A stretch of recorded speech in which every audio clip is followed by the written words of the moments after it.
ইউক্রেনের বন্দরনগরী ওডেসায় রাশিয়ার ব্যাপক হামলা, বসতি দখলের দাবি মস্কোর। আক্রমণ প্রতিহতের পাল্টা দাবি কিয়েভের। নতুন বছরে যুদ্ধ জয়ের আশাবাদ পুতিনের। পবিত্র কোরআন ছুঁয়ে শপথ নিলেন নিউ ইয়র্কের প্রথম মুসলিম মেয়র জোহরান মামদানি। কৃতজ্ঞতা জানালেন নাগরিকদের। ঐতিহাসিক মুহূর্তের সাক্ষী পরিত্যক্ত সাবওয়ে স্টেশন। গাজায় মানবিক সহায়তা দেয়া ৩৭টি সংস্থার উপর নিষেধাজ্ঞা দিচ্ছে ইসরায়েল। কর্মরত ফিলিস্তিনি কর্মীদের তথ্য চেয়েছে তেল আবিব। জাতিসংঘের উদ্বেগ। মাদক বহনের সন্দেহে আন্তর্জাতিক জলসীমায় আবারও মার্কিন হামলায় নিহত তিনটি নৌযান ধ্বংসের দাবি। যুক্তরাষ্ট্রের বিরুদ্ধে মিথ্যা তথ্য ছড়ানোর অভিযোগ মাদুরোর। সুইজারল্যান্ডের রিজোর্টের পানশালায় ভয়াবহ বিস্ফোরণ, অন্তত ৪০ জন নিহতের দাবি স্থানীয় গণমাধ্যমের। জানা যায়নি কারণ, চলছে তদন্ত।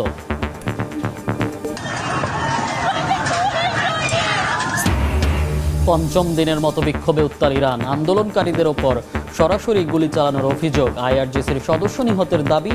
জাতীয় ঐক্যের ডাক প্রেসিডেন্টের। টানা পঞ্চম দিনের মতো বিক্ষোভে উত্তাল ইরান। লরেস্তান প্রদেশে সংঘর্ষে বিপ্লবী গার্ড বাহিনীর এক সদস্য নিহত হয়েছেন বলে দাবি করা হয়েছে। ফার্স প্রদেশে বিক্ষোভকারীদের সঙ্গে সংঘাতে বেশ কয়েকজন পুলিশ আহত হন।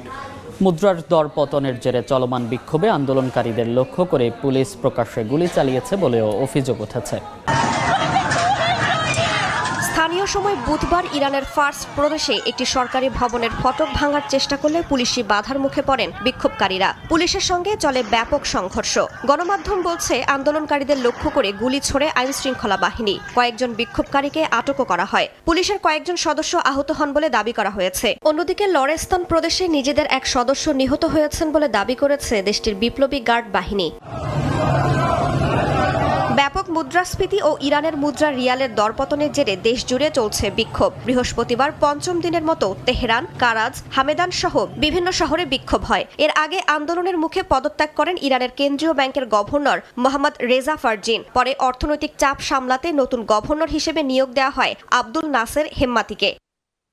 উত্তপ্ত পরিস্থিতির মধ্যেই আগুনে ঘি ঢালেন ইরানের নির্বাসিত যুবরাজ রেজা শাহ পাহলভি। নতুন বছরের এক বার্তায় আন্দোলনের প্রতি সংহতি জানিয়ে আন্তর্জাতিক সম্প্রদায়ের সমর্থন চান তিনি।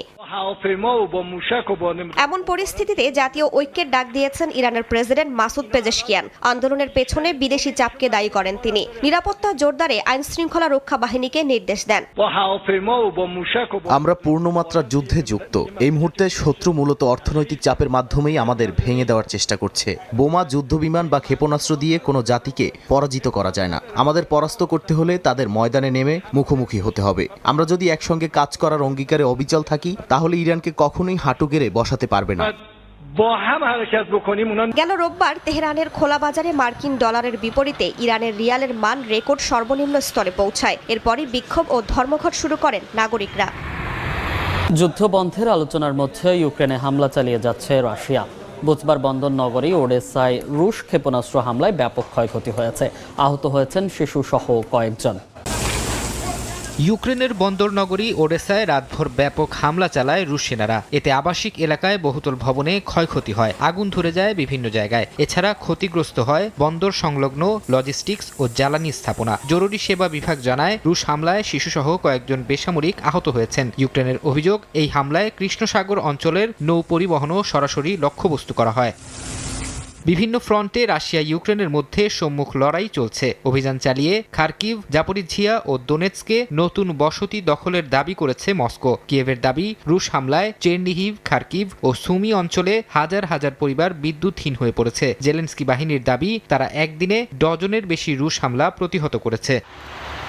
এদিকে বেলারুশে পারমাণবিক অস্ত্র বহনে সক্ষম মধ্যপাল্লার হাইপারসনিক ক্ষেপণাস্ত্র মোতায়েন করেছে রাশিয়া। এক বিবৃতিতে এই তথ্য জানায় রুশ প্রতিরক্ষা মন্ত্রণালয়। তবে ঠিক কতগুলো ক্ষেপণাস্ত্র সক্রিয় করা হয়েছে এবং সেগুলো ঠিক কোথায় মোতায়েন করা হয়েছে সে বিষয়ে বিস্তারিত প্রকাশ করেনি রাশিয়া। এদিকে নতুন বছরে রুশ নাগরিকদের উদ্দেশ্যে দেয়া ভাষণে চলমান যুদ্ধ জয়ের ব্যাপারে আশাবাদ ব্যক্ত করেন ভ্লাদিমির পুতিন। যুদ্ধরত সেনাদের প্রতি পূর্ণ আস্থা ও সমর্থন জানাতে দেশবাসীর প্রতি আহ্বান জানান তিনি। যুক্তরাষ্ট্রের নিউ ইয়র্কের ইতিহাসে প্রথম মুসলিম মেয়র হিসেবে শপথ নিয়েছেন জোহরান মামদানি। নতুন বছরের প্রথম প্রহরে নিউ ইয়র্কের একটি পরিত্যক্ত সাবওয়ে স্টেশনে কোরআন শরীফে হাত রেখে শপথ নেন তিনি। এই স্থানকে যুক্তরাষ্ট্রের সমৃদ্ধি ও নতুন যুগের সূচনার প্রতীক হিসেবে দেখা হয়। নিউ ইয়র্কের অ্যাটর্নি জেনারেল লেটিসিয়া জেমস নতুন মেয়রকে শপথ বাক্য পাঠ করান। নিউ ইয়র্কের প্রায় ২৫০ বছরের ইতিহাসে এই প্রথম একজন মুসলিম মেয়র শপথ নিলেন। পবিত্র কোরআন শরীফ ছুঁয়ে শপথ নেন জোহরান মামদানি। তাকে শপথ বাক্য পাঠ করান নিউ ইয়র্কের অ্যাটর্নি জেনারেল লেটিশিয়া জেমস। তীব্র শীতের মধ্যে স্থানীয় সময় বৃহস্পতিবার নতুন বছরের প্রথম প্রহরে এই শপথ অনুষ্ঠান হয়। স্থান হিসেবে বেছে নেওয়া হয় একটি পরিত্যক্ত সাবওয়ে স্টেশন। শপথ নিয়ে নিউ ইয়র্কের ১১১তম মেয়র হিসেবে দায়িত্ব নেন ৩৪ বছর বয়সী জোহরান মামদানি। লাখ লাখ নিউ ইয়র্কবাসীকে নেতৃত্ব দেওয়ার সুযোগ পেয়ে তিনি কৃতজ্ঞ। মামদানি জানান, পরিত্যক্ত সাবওয়ে স্টেশনটি ইচ্ছাকৃতভাবেই বেছে নেওয়া হয়েছে। গত ৪ নভেম্বর নিউ ইয়র্ক সিটির নির্বাচনে বিপুল ভোটে জয় পান মামদানি। পরাজিত করেন তার প্রতিদ্বন্দ্বী অ্যান্ড্রু কুমোকে। এর মাধ্যমে ১০০ বছরের মধ্যে সবচেয়ে কম বয়সী মেয়র নির্বাচিত হন তিনি। ইউক্রেন যুদ্ধের ৪র্থ বছরেও রাশিয়ায় নতুন বছর উদযাপন হয়েছে অনেকটাই সংযত। যুদ্ধের চাপ, নিষেধাজ্ঞা আর উচ্চ সুদের হারের মধ্যে সাধারণ মানুষ কমিয়েছেন উৎসবের খরচ। সরকারি হিসেবে মূল্যস্ফীতি কমলেও বাস্তব জীবনে ব্যয়ের চাপ এখনও বড় উদ্বেগ হিসেবেই রয়ে গেছে। প্রায় ৪ বছর ধরে চলা ইউক্রেন যুদ্ধ দীর্ঘস্থায়ী অর্থনৈতিক অনিশ্চয়তার কারণে ২০২৬ সালে নতুন বছরে অনেক রুশ পরিবার খরচ কমিয়ে এনেছে। সরকারি তথ্য মতে চলতি বছরে মূল্যস্ফীতি ৬% নিচে নামতে পারে, যেখানে আগের বছর ছিল ৯.৫%। তবে এর বিনিময়ে অর্থনীতির গতি ধীর হয়েছে এবং দীর্ঘ সময় ধরে সুদের হার রাখা হয়েছে ২ দশকের মধ্যে সর্বোচ্চ পর্যায়ে। ২০১৪ সালে ইউক্রেনের ক্রিমিয়া দখল এবং ২০২২ সালে পূর্ণমাত্রা যুদ্ধ শুরুর পর থেকেই পশ্চিমা নিষেধাজ্ঞার চাপে রয়েছে রাশিয়ার অর্থনীতি। এর সরাসরি প্রভাব পড়েছে ভোক্তা ব্যয়ে। মস্কোর বাসিন্দারা বলছেন, আয় সীমিত হওয়ায় এখন সস্তা পণ্য কিনতে হচ্ছে, নয়তো সহজ খাবার রান্না করে উৎসব সামলাতে হচ্ছে। গত ১ বছরে নিত্যপণ্যের দাম প্রায় ১/৩ বেড়েছে বলে আমার মনে হয়। কখনো কখনো পণ্যের মেয়াদ প্রায় শেষ হয়ে এলে অনেক কম দামে পাওয়া যায়, তখন সেটাই কিনি। দাম বেড়ে যাওয়ায় এখন সঞ্চয় করা কঠিন হয়ে পড়েছে, তাই কোথাও কোথাও ছোটখাটো কাজ করে অতিরিক্ত আয়ের চেষ্টা করি।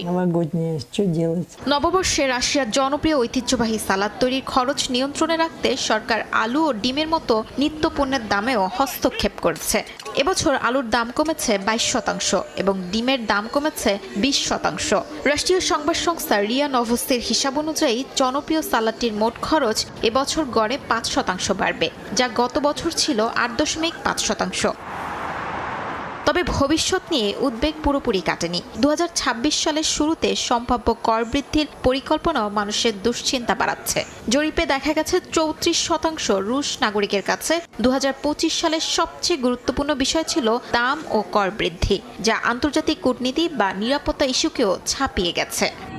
গাজায় মানবিক সহায়তা দেয়া ৩৭টি আন্তর্জাতিক সংস্থার উপর নিষেধাজ্ঞা আরোপ করতে যাচ্ছে ইসরায়েল।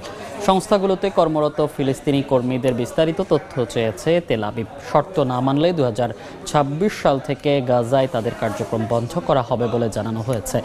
ইসরায়েলি এমন সিদ্ধান্তে গভীর উদ্বেগ ও নিন্দা জানিয়েছে জাতিসংঘ। সম্প্রতি আঘাত হানা ঝড়ের ধকল এখনো কাটিয়ে উঠতে পারেনি যুদ্ধবিধ্বস্ত গাজা। অনেক স্থাপনা পুরোপুরি বসবাসের অযোগ্য হয়ে গেছে। যুদ্ধের ক্ষত নিয়ে দাঁড়িয়ে থাকা অবকাঠামো বৃষ্টির চাপ সহ্য করতে না পেরে ভেঙে পড়ছে। এতে হতাহতের পাশাপাশি আশ্রয় সংকট আরও গভীর হয়েছে। অনেক পরিবার রাত কাটাচ্ছে তীব্র ঠান্ডায়। বৃষ্টি হলেই তাঁবুর ভেতরে পানি ঢুকে পড়ছে। শিশু ও বৃদ্ধদের নিয়ে চরম ঝুঁকির মধ্যে দিন কাটাচ্ছেন তারা। এই সংকটের মধ্যে গাজায় মানবিক সহায়তা সংস্থাগুলোর কাজ বন্ধ হওয়ার আশঙ্কা তৈরি হয়েছে। ডক্টর উইদাউট বর্ডার্স, MSF সহ অন্তত ৩৭টি আন্তর্জাতিক সংস্থার কার্যক্রম স্থগিতের পরিকল্পনা করেছে ইসরায়েল।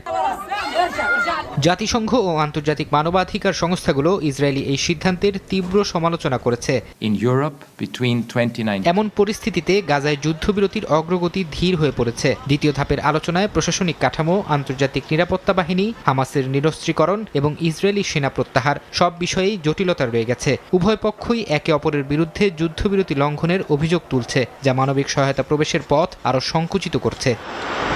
সুইজারল্যান্ডের একটি রিসোর্টে ভয়াবহ বিস্ফোরণে বেশ কয়েকজন হতাহত হয়েছেন।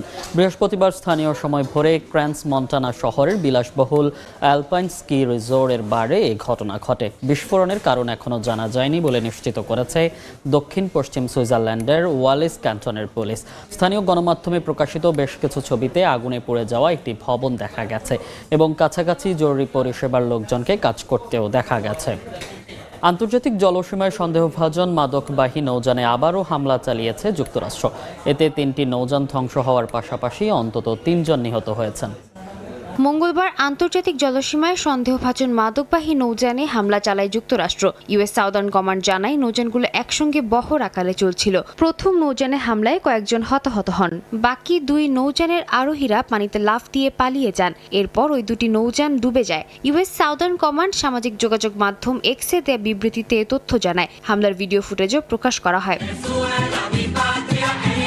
এর মধ্যে ভেনেজুয়েলার প্রেসিডেন্ট নিকোলাস মাদুরো যুক্তরাষ্ট্রের বিরুদ্ধে অপপ্রচারের অভিযোগ তুলেছেন। মঙ্গলবার এক অনুষ্ঠানে বক্তব্যের সময় মাদুরো বলেন, যুক্তরাষ্ট্র ভেনেজুয়েলাকে নিয়ে ভুয়া খবর প্রচার করছে। তার ভাষায়, ওয়াশিংটন কারাকাসের উপর ভেটো চাপাতে চায়। তাই মার্কিন নাগরিকদের সামনে ভেনেজুয়েলাকে একটি মাদক পাচারকারী ও সন্ত্রাসী দেশ হিসেবে উপস্থাপন করছে হোয়াইট হাউস। তিনি উপস্থিত ব্যক্তিদের এই অপপ্রচারের বিরুদ্ধে অবস্থান নেওয়ার আহ্বান জানান। একই দিন মাদক পাচার রোধে ভেনেজুয়েলার সামরিক পদক্ষেপের ভূয়সী প্রশংসা করেন দেশটির প্রতিরক্ষা মন্ত্রী ভ্লাদিমির পাদ্রিনো। তিনি জানান, সোমবার ভেনেজুয়েলার আকাশসীমায় প্রবেশ করা 8টি অজ্ঞাত উড়োজাহাজ ভূপাতিত করা হয়। পাদ্রিনোর মতে, এসব পদক্ষেপ প্রমাণ করে যে ভেনেজুয়েলার সরকার আন্তর্জাতিক অপরাধী চক্রের সঙ্গে জড়িত নয়। এদিকে মাদক বিরোধী অভিযানের নামে ক্যারিবীয় অঞ্চলে সামরিক উপস্থিতি বাড়াচ্ছে যুক্তরাষ্ট্র। ইউএস সাউদার্ন কমান্ড জানায় অঞ্চলটিতে প্রায় 15,000 সেনা মোতায়েন রয়েছে। এর মধ্যে প্রায় 10,000 নৌ ও মেরিন সদস্য যুদ্ধজাহাজে অবস্থান করছে। পুয়ের্তো রিকোয় ফাইটার জেট, ড্রোন ও স্থলযান মোতায়েন অব্যাহত রয়েছে। পরিত্যক্ত লা সেইবা নৌঘাটিতে মোতায়েন করা হয়েছে F-35B মেরিন জেট।